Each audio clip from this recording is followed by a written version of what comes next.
YouTube, what the crap's going on? HeirofCarthage here, bringing you a replay from the Armavir map, which is actually not a bad map. I kind of like it. A little bit of forest, a little bit of terrain, nothing too severe. I'm playing as Egypt, my opponent's playing as Rome.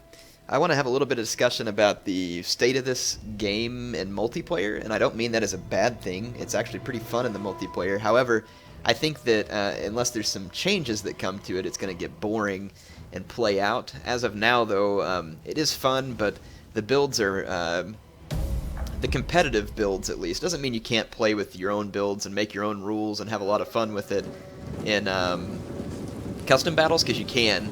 But when it comes to quick battles and competitive stuff, rushing is definitely strong right now, and especially with certain factions.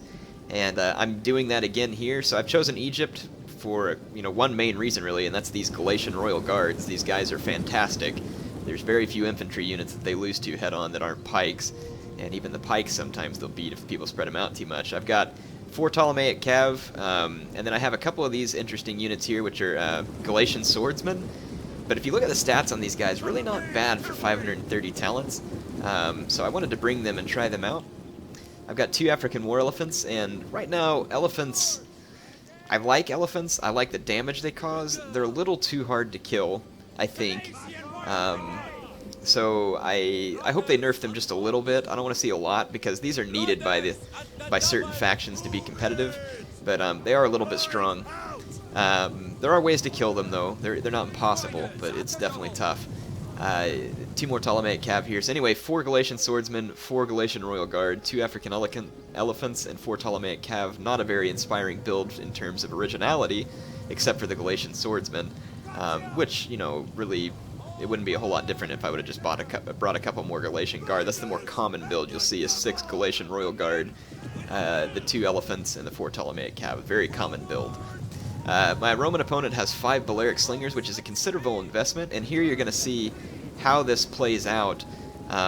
You can see that I'm just standing outside of his range with my Galatian Royal Guard, and from the front, he wouldn't cause a whole lot of damage to those units anyway. But notice that I can just pull back, and this forces his army forward because he needs to skirmish, and he's going to just fall into this this flanking maneuver that I've got set up here. And the thing is I can leave these elephants. Notice that I've placed my elephants just ahead of my infantry lines, but far out to the flanks, so I can create an engagement and then immediately hit from the flanks with the elephants. And the Romans can't do a whole lot to stop the elephants unless they bring archers, and archers are kind of worthless otherwise, and so you can bring velites to get the job done too, but that's also kind of risky. You can see him here actually pitching some stones from his Balearic Slingers at my African Elephants. The stones won't do much. They'll chip away at my health a little, but it won't do much. So I'm going to go ahead and charge forward. My opponent has a slightly better infantry hill advantage. Here comes a charge from auxiliary Roman Cav. It's just melee Cav, though, and it's not real strong melee Cav, so my Galatians will chop them down. Here we go. Got a Galatian engagement where I get a full-on charge. This is not what you want as a Roman. He charges his elephants through his own men into mine, which was not the best use either. And then on this flank, my elephants just clobbered an armored legionnaire. So if you'll notice the difference, his elephants charge through his own men, and even though he gets a few kills, it's not much, whereas my elephants hit his from the flank and immediately demolished that unit. So elephants into the flank or into a unit that's already moving. The biggest key is your elephants, if they can charge through an enemy unit, they'll do a ton of damage because they kill by stomping, not by goring and other stuff. They really do their kills through stomping. And here, the Galatian Royal Guard started to waver because it kind of got outflanked, but it stabilized there as soon as they killed that unit. I have his auxiliary, or his unit of Praetorians here bogged down with 2 of those Galatian Swordsmen. And then on the other side, I've got his auxiliary Cav bogged down, which allows my Cav to make it into the backfield. And here comes a charge onto his Legatus unit from behind, which is going to be brutal. My Ptolemaic Cav will destroy the Legatus unit, and this forces him to run forward, which is just going to lead me right into his skirmishers and on into his backlines. And you can see that my Galatians have already wrapped up his center. It's really a no contest between Galatians and Roman infantry unless you somehow allow the Praetorian Guard or something to get the charge on you or something, because otherwise Galatians will kill them. And some people might wonder, how is that possible? The Roman units have better stats for the most part. It's because of the formation attack. Roman units have formation attack, and it really just keeps more of their men from effectively engaging in combat. So it's kind of an issue.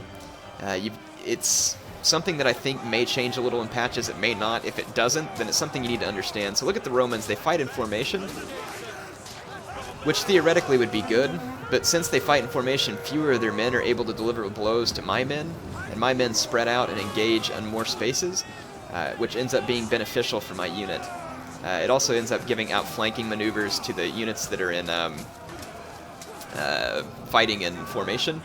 I know I'm not showing you a whole lot of the rest of the battle, but it's pretty straightforward. I'm just wrapping up his slingers and then now charging in from behind with my Galatian swordsman who won on the other flank. While this battle's wrapping up, let me just go ahead and let's get rid of that. Let you watch the action as the battle wraps up. So formation attack, I think there's one of two ways to fix it. One, get rid of it, or two, for the units that need to attack in formation, have formation attack provide maybe some kind of morale bonus or something like that that helps the formation attack units fight against the non-formation attack units. So there's my men celebrating the victory. So that was a victory for me. My strategy worked out. I mean, again, it's nothing special. It's just that's the way that this game plays right now. So let's move on to the second replay. I played this player one more time, and both matches I thought were pretty entertaining. So let me see, I gotta find it here. Here it is.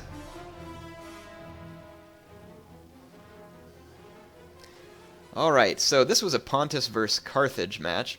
This was also a fun matchup. I really enjoy Pontus versus Carthage. They're an interesting mashup. And the reason I say that is because both of them have some very unique cost-effective units. However, Pontus has like scythe chariots and horse archers, whereas Carthage is going to come off with powerful elephants. Bronze shield pikemen will generally beat African pikemen head-on unless there's something weird going on. But Pontic Royal Cav will slay any Carthaginian Cav.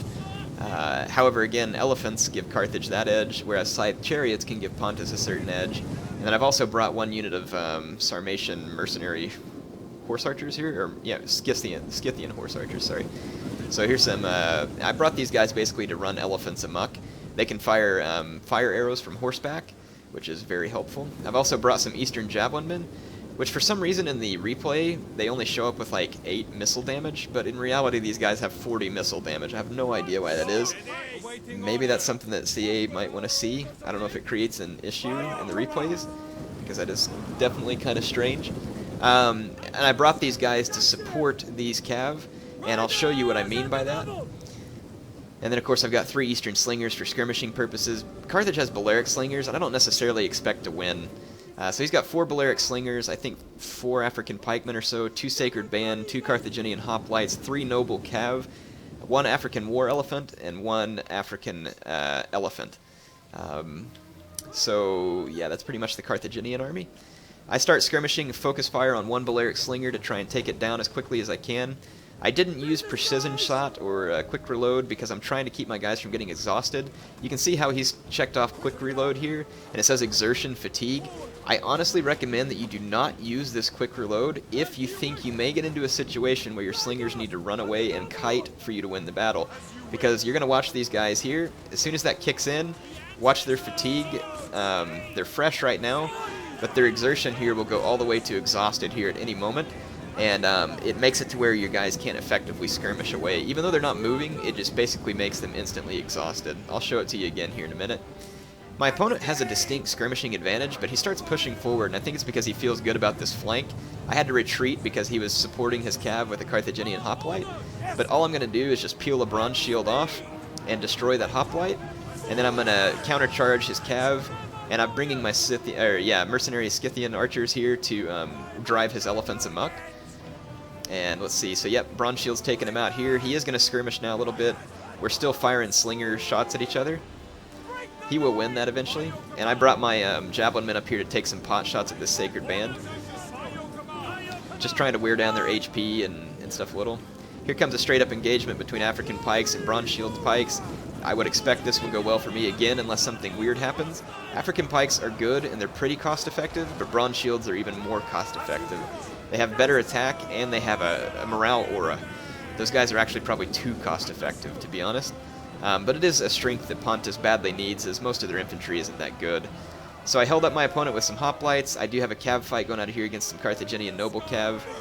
And on this side, his elephants are running amok because of my fire arrows, and then I'm also running javelins over here to just start hurling javelins into the elephants, because while these elephants are running amok, if I can pick away at their HP, I can actually kill them, rather than have them come back to haunt me later in the battle. So you can see that I've changed these guys over to regular shot as well. I'm going to pull away from that fight. His elephants are killing some of my men and some of his own in this fight, but mostly mine. So it's funny that I ran his elephants amok, but it's actually probably benefiting the Carthaginian player. Up front, you can see some of my pikes did punch right through his African pikes, and I'm going to chase his Balearic slingers off. And these guys aren't as exhausted as I thought they would be. I don't know if that's just a replay glitch or what, but in any case, do be careful about those special abilities on slingers and stuff. It can wear them out instantly. Just be careful of it. I'm just trying to help you be aware of it. My guy's celebrating some small victory here. These two guys really duking it out. My guys are getting hit with a lot of slinger fire. This one Balearic slinger is like wrapped up in my men and keeps managing to not get killed, but not so. There goes his head. Gruesome. A little close up. Oh. So in any case, I decided to turn around and quit chasing the Balearic slingers because I need my infantry in this fight, and I have some cavalry that's about to be freed up here anyway. My opponent did get his elephants into my hoplites over here, but I'm going to support with a bronze shield. These elephants are going to wreck my hoplites pretty bad because he's got some Sacred Band in there as well. But I'm pretty sure that I can support and take them out. I did manage to kill the enemy elephants, but he's going to end up killing my cav, and since his elephants berserked into the back of my cav, he ended up winning that, which is not what you're typically going to see. I did switch to heavy shot though, and I'm hitting his horsemen. Plus, I've now given my skirmishers all attack orders on his noble cav. By sacrificing one Eastern javelinman at a time, I can turn the others around and start hurling javelins. And again, it says 8 here, or now it says 40. That's weird. Huh. Maybe it's because I had him on flaming missiles earlier. Maybe you have less attack with a flaming missile. But in any case, you can see that 40 attack here is just going to cut these cav down. And I can sacrifice a unit at a time and keep throwing javelins with other units and use my slingers. And this is effectively going to kill his noble cav and help me secure a victory here. He does have these Sacred Band left, and we're trying to kind of maneuver around each other here, so I'm going to put these bronze shields into those pikes, and then these pikemen here need to be fighting with these Sacred Band, but they got knocked out of formation. Going to give these Balearic slingers a little of their medicine here, chasing them down with Pontic Royal Cav. Oh, that looked like a bird got stuck there, but then it's just that guy carrying that banner. Alright, so yeah, that's cool. Chasing off the Balearic slingers. There's only one unit left that I'll be able to take out. And at this point, you can see my plan did manage to pay off. His cav did kill most of my skirmishers, but in the process were killed themselves. So that's going to be the end of the Carthaginian noble cav, which looks pretty cool right there, to be honest. It's all covered in blood. Check it out, my skirmishers trying to bring down those last few cavalrymen. You can see arrows and stuff coming in from everywhere. The infantry fight here is pretty close here at the end because my unit was pretty damaged and so was his. It's going to be a close fight, but I do have some cav coming in from the flank. So I'm going to go ahead and kill the camera and talk a little bit about what happened overall in this battle. Beautiful graphics, by the way. This game is, well, this particular matchup between Carthage and Pontus, you just have to learn how to highlight the strength of your faction. Carthage is even more cost-effective than Pontus, so you just have to try and take advantage of that. Carthage is also going to be better at skirmishing due to the Balearic slingers. When it comes to diversity of skirmishing, Pontus wins that, but the Balearic slingers definitely give Carthage a skirmishing power, and Balearic slingers can wreck pikes pretty bad even from the front. So just something to be aware of. In any case, I hope you all enjoyed these battles. I know I had fun playing them, and thank my opponent for some fun games, and I will be back with some more online action very soon. HeirofCarthage signing off for now.